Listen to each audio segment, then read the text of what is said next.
Ito yung model na i-introduce natin ngayon. Kyocera Ecosys M8124. Bali, photocopier, printer, scanner na po siya up to A3 size. Ganito po kalaki yung A3 size, yung flatbed niya, kaya A3.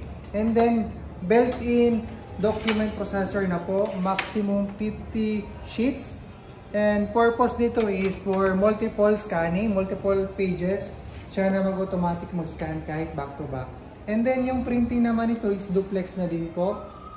Automatic back-to-back. And then color touchscreen panel. Yan. And then ito naman po yung lalagyan or yung cassette na lalagyan ng blankong papel. Maximum 500 sheets. Kaya up to A3. And then ito yung multi-purpose tray. Pwede maximum 100 sheets. Pwede kayong magdagdag ng additional tray kung kailangan nyo.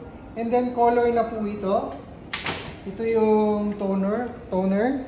Bali yellow, cyan, magenta, and black. And ang warranty nito is on-site. Kung may problema and concern kayo, kami na po pupunta sa area nyo. Meron tayong more than 40 branches nationwide. For prices and inquiries, message nyo lang po ako or itong number na to for proposal. Thank you!